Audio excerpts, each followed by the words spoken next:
Chrome, Google browser या किसी भी सर्च इंजन पर जब आप कोई भी चीज़ सर्च कर रहे होते हैं तो कभी कभी ऐसा होता है कि हमारी स्क्रीन पर एरर आ जाते हैं।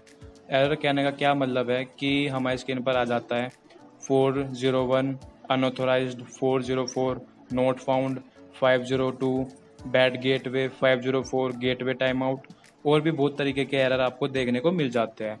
तो क्या आपने कभी यह सोचा है कि यह एरर हमें देखने को क्यों मिलते हैं? तो नमस्कार सभी को, वेलकम है आप सभी का यूट्यूब चैनल बेसिक आइडिया पर। इस वाली वीडियो में हम जानेंगे और सीखेंगे कि HTTP रेस्पॉन्स स्टेटस कोड्स के बारे में, जो कि इन्हीं एरर से रिलेटेड है। तो आइए वीडियो को शुरू करते हैं और जानते हैं इनके बारे में। तो HTTP होता क्या है या फिर HTTP किसे कहते हैं? इसकी हम फुल फॉर्म को जाने तो इसको कहा जाता है hyper text transfer protocol. Basically यह एक तरीके से सर्वर और क्लाइंट के बीच में कम्युनिकेशन मीडियम है, या फिर कई संचार का माध्यम है, या एक तरीके से यह मीडिएटर का काम करता है। इसमें क्लाइंट से मतलब है कंप्यूटर और सर्वर जो कि हमें इंफॉर्मेशन अवेलेबल करा रहा है। कंप्यूटर में कहने का क्या मतलब है कि जो भी कोई चीज़ हम सर्च कर रहे हैं वह एक तरीके से क्लाइंट हो गया, और सर्वर जो भी हमें कोई भी इंफॉर्मेशन अवेलेबल करा रहा है। अब हम बात करते हैं HTTP रेस्पॉन्स स्टेटस कोड्स के बारे में। बेसिकली यह बताता है कि जो HTTP रिक्वेस्ट भेजी गई है क्या वह पूरी हुई है या फिर नहीं हुई है। जो ये रेस्पॉन्सेज है इनको 5 ग्रुप में डिवाइड किया गया है। इनमें पहला आता है इंफॉर्मेशनल रेस्पॉन्सेज, जिसमें कोड यूज़ होते हैं 100 से लेकर के 199 तक। दूसरा हमारा आता है सक्सेसफुल रेस्पॉन्सेज, जिसमें कोड्स यूज़ होते हैं 200 से लेकर के 299 तक। तीसरा आता है रीडायरेक्ट्स, जिसमें कोड यूज़ होते हैं 300 से लेकर के 399 तक। चौथा आता है हमारा क्लाइंट एरर, जिसमें कोड यूज़ होते हैं 400 से लेकर के 499। और पांचवा आता है हमारा सर्वर एरर, जिसमें कोड यूज़ होते हैं 500 से लेकर के 599 तक। अब हम बात करते हैं कि जब हम कोई भी चीज़ सर्च करते हैं तो उस टाइम पर हमें सबसे ज़्यादा एरर देखने को मिलते हैं। तो वह हमें देखने को मिलते हैं क्लाइंट एरर में से और सर्वर एरर में से। तो आइए अब जानते हैं क्लाइंट एरर में से कि वह कौन से एरर हमें देखने को मिलते हैं। तो हमारा सबसे पहला जो एरर है वह हमारा है 400, जिसको कहा जाता है बैड रिक्वेस्ट।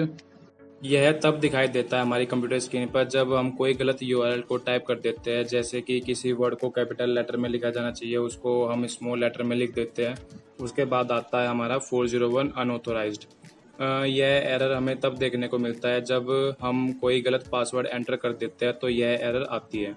उसके बाद आता है हमारा 403 फॉरबिडन। फॉरबिडन का अगर हम हिंदी में मतलब समझे तो इसको कहा जाता है वर्जित, कि हम उस पेज को ब्राउज करने की ट्राई करते हैं जिसकी परमिशन हमें होती ही नहीं है। फिर आता है 404 नोट फाउंड। यह एरर सबसे ज़्यादा देखे जाने वाला या फिर एक्सपीरियंस किया जाने वाला एरर है। आपने भी इसको एक्सपीरियंस किया होगा कि आ जाता है कि एकदम से पेज नोट फाउंड। तो यह एरर हमें तब देखने को मिलता है जब सर्वर पर से वह चीज़ को डिलीट कर दिया गया होता है जिसकी हम तलाश कर रहे होते हैं या फिर सर्च कर रहे होते हैं। आइए अब हम बात करते हैं सर्वर एरर के बारे में, जिन कोड्स की स्टार्टिंग होती है 500 से लेकर के 599 तक। तो इसमें सबसे पहला जो कोड आता है वह है हमारा 500 इंटरनल सर्वर एरर। बेसिकली यह तब दिखाई देता है जब सर्वर में ही कोई इंटरनल एरर आ गया हो। उसके बाद हमारा आता है 502 बैड गेटवे। यह हमें तब देखने को मिलता है जब इंटरनेट को किसी दूसरे सर्वर से इनवैलिड रेस्पॉन्स मिलता है। उसके बाद हमारा आता है 503 सर्विस अनअवेलेबल। जैसा कि इसके नाम से ही क्लियर हो रहा है, यह हमें तब देखने को मिलता है जब सर्वर ओवरलोडेड हो जाता है और उसको मेंटेनेंस की ज़रूरत पड़ती है। उसके बाद हमारा आता है लास्ट, जिसका नाम है 504 गेटवे टाइम आउट। बेसिकली यह तब देखने को मिलता है जब किसी दूसरे सर्वर से हमारे वेब सर्वर को टाइम पर कोई रेस्पॉन्स ना देखने को मिले, तो यह गेटवे टाइम आउट हमारे स्क्रीन पर आ जाता है। होप करते हैं कि आपको यह छोटा सा कॉन्सेप्ट जो कि हमारे डेली लाइफ से रिलेटेड था आपको समझ में आ गया होगा। तो मिलते हैं जल्दी नई वीडियो के साथ, तब तक के लिए नमस्कार।